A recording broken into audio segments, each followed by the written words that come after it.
Right now I'm heading towards the Avebury landscape. Before I get there, there's an image I want to show you. This is quite the beautiful piece of artwork from Ivan Lapper, and it helps us to imagine a time when this place was constructed. English Heritage described this as a ritual landscape. Hundreds, if not thousands, from the community building this site that we see today, being built as public theatres for rites and ceremonies. The landscape here is teeming with monuments that tell us so much about the Neolithic and Bronze Age prehistoric world, from Silbury Hill to the Sanctuary, the end of the Ridgeway, the avenues, Windmill Hill off in that direction, and of course right in the centre we have Avebury and its circular banks, ditches and stone circle. But what if I told you that the picture is misleading? It's depicting an image of Neolithic architecture which looks like there is a space being created for something to happen, and we now know that wasn't the intention. Welcome to the story of how we misunderstood Avebury.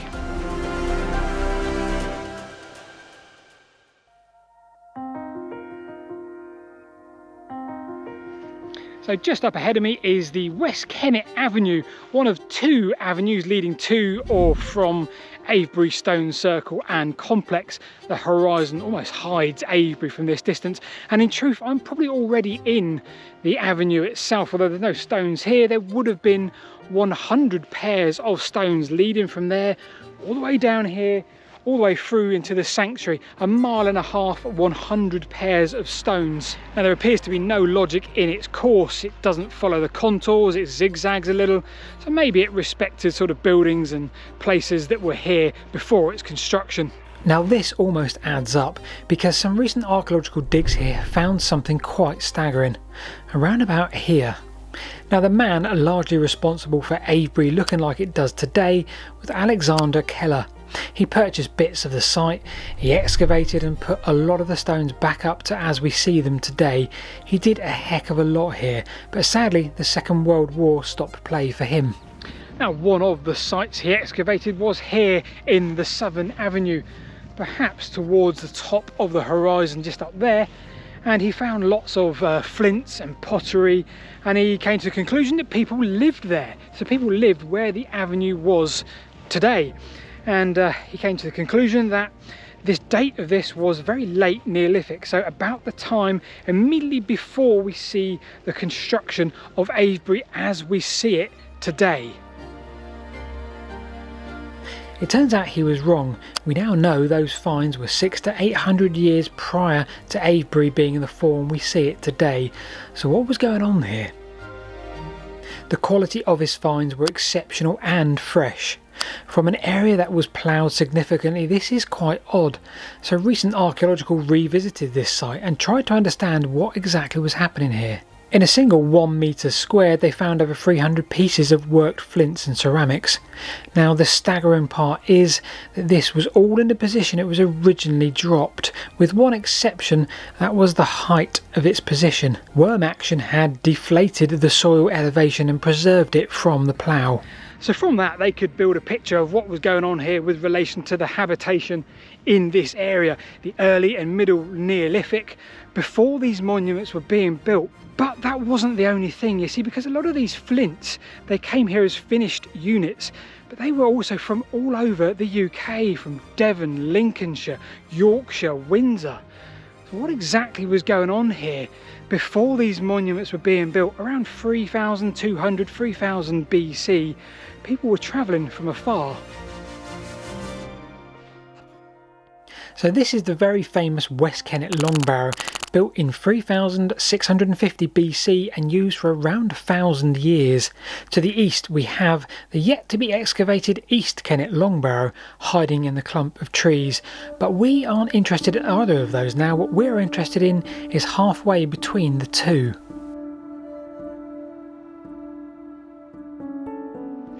Now the clue is apparently in the not insignificant potholes on this lane, and there's one just here which is quite a fair size.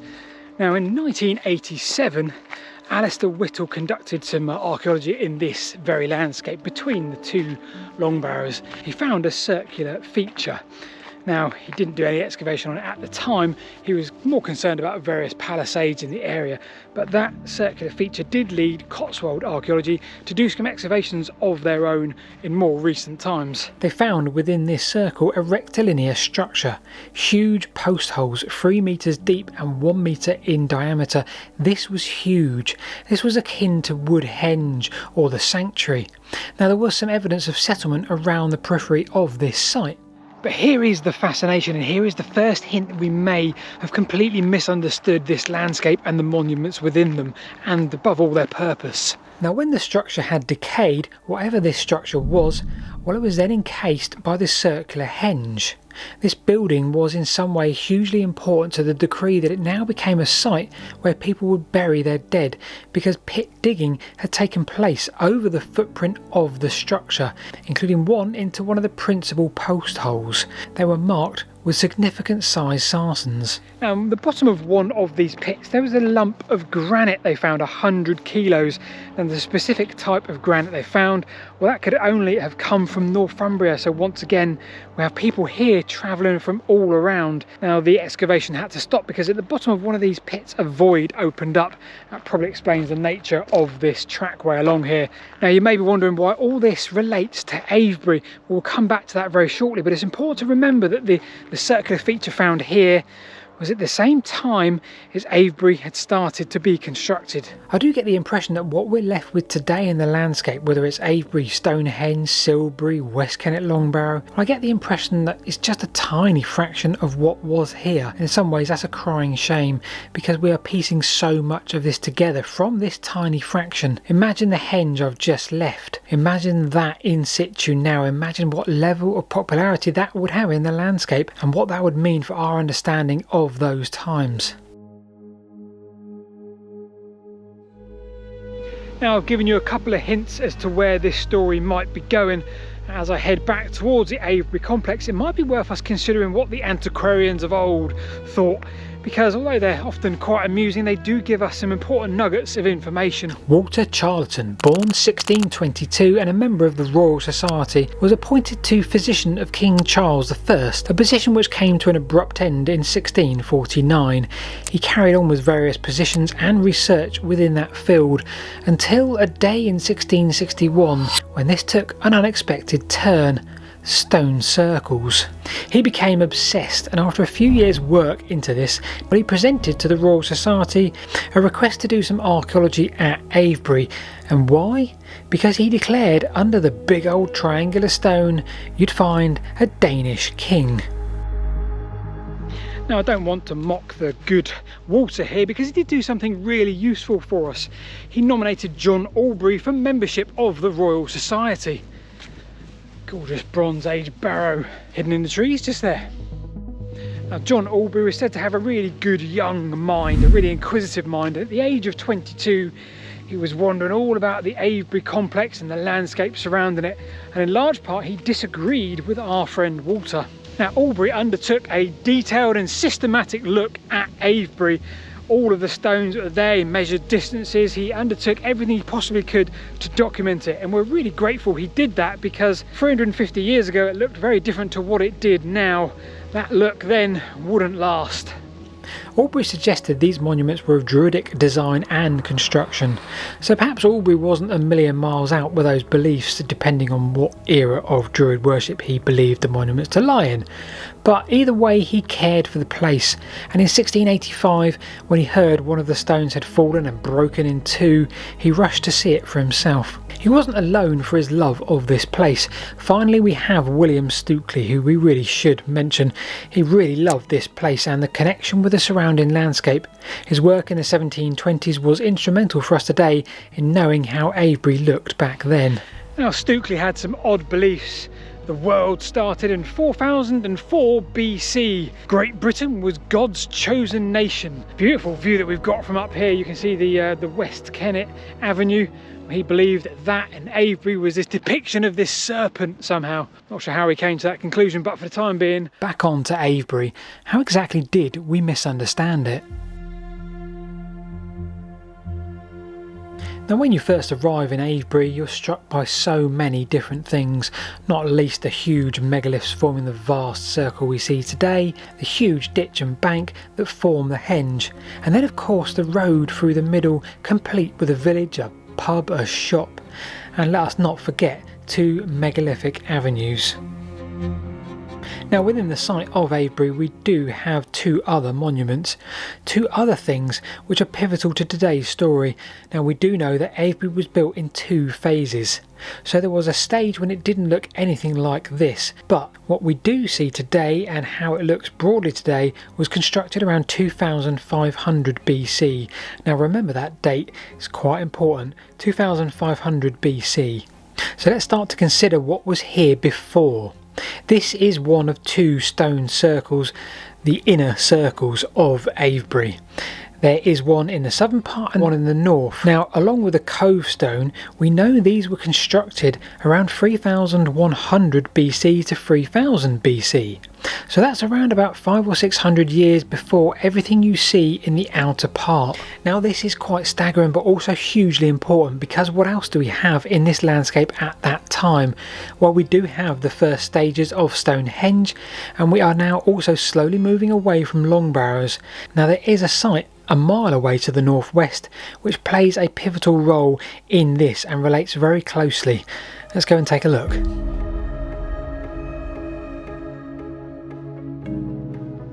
So I'm heading now to what's referred to as the oldest monument in this landscape, Windmill Hill, first constructed around 3700 BC. Looks down to where there would be in time the Avebury site and complex and all the other monuments down there. We're at the highest point in the landscape here too. Now 500 or so years after this was first cut here, it was reworked, and it's that date that's crucial for us today, because back down at Avebury we have the first stage taking place, Avebury 1, and that consists of that inner circle and the cove stone, but that's it. No outer megaliths, no rings, no ditch and bank. And here we are in Windmill Hill, the whole camp, the whole site here. All sorts of areas you can see, and there's Bronze Age barrow there, you've got the Neolithic causewayed enclosure, and of course you've got the era that we're talking about, 3700 BC, and you can see why this was chosen for those people to settle here 500 years after this was first occupied here. Well, something happened at that time, something happened perhaps down at Avebury itself that caused the change and the start of things to happen down there at the bottom of the hill in the valley, the Avebury complex. Now Cotswold archaeology just a few years ago set about trying to understand exactly what that change was. So when Alexander Keller dug in the 1930s and did all the excavations that he did in the Avebury stone circle, well, one of the places he excavated was in one of the inner circles of Avebury, and he found a rectilinear feature.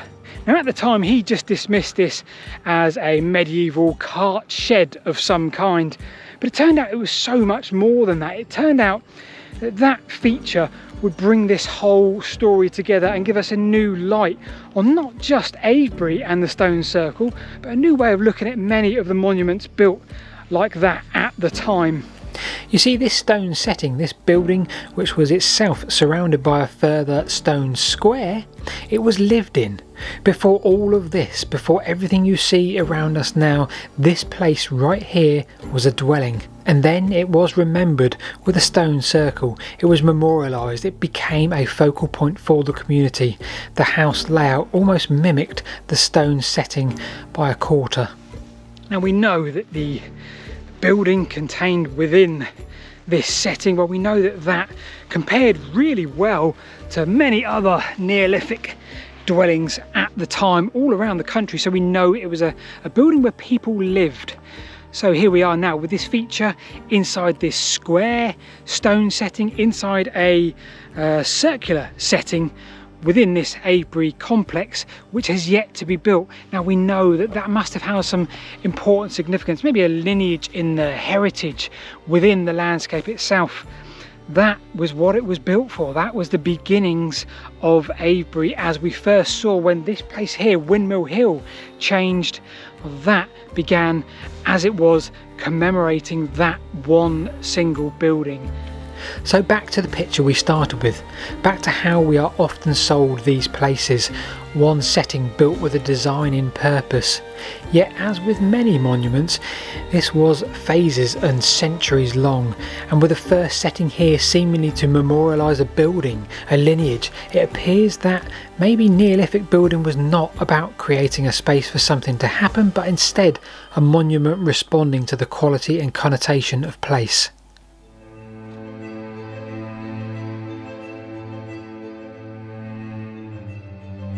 So the Avebury site was one that was a changing, living entity in its own right. It's one that perhaps passed down stories from generation to generation, connected histories, connected lives, lineage, all within this landscape and how it evolved thereafter. So a big thanks for watching this week. It wouldn't be possible to make these sort of videos if it wasn't for the work of the people like Cotswold Archaeology, who inspired me to make this video based on some of the work that they had done. So a big thank you to them and many others around us.